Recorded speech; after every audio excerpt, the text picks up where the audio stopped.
jums Lietuvos politikė, diplomatė, ES komisarė bei buvusią Lietuvos Respublikos ministrė ir viceministrė Dalia Grybauskaitė.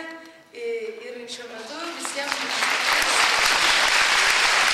jaunimas be galo svarbus. Ir jeigu vyresniai kartai sunku keistis, jūs tai darote lengviau, jeigu yra noras ir kažkokia motyvacija. Jūs turite pasirinkimą, kaip ir aš. Ar išvažiuojame ir gyvename ir ieškome, kur atseit geriau, ar vis tik tai esame lietuviais, tai mūsų tėvynė ir mėginame gyventi joje ir kurti ir gražinti ją čia, o ne žiūrėti šalies, kurti savo gerbūvį ir padėliuoti, nueiti į lietuviškus vakarėlius, cepelinus suvalgyti ir laikyti save didžiais lietuviais. Tai pasirinkimą jūs turite kiekvienas, kaip ir aš.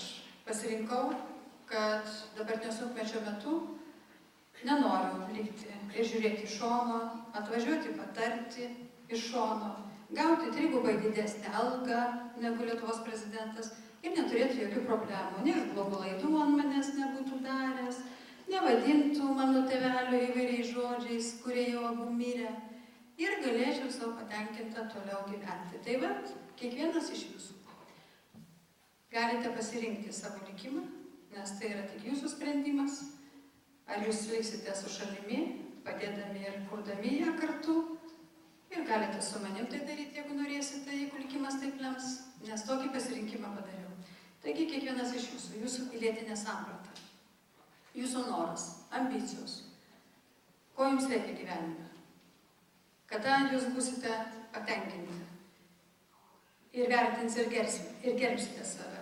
Viskas priklauso tik nuo jūsų. Tai jeigu jūs pasirinksite praktiškai tokį likimą kaip aš, labai prašom, visada bendradarbiausiu, jūsų pagalba bus reikalinga ir tikrai labai džiaugčiausi, jeigu jūs liktumėte Lietuvoje, dirbtumėte Lietuvai ir niekur neišvažiuotumėte, nebent tik pasimokyt.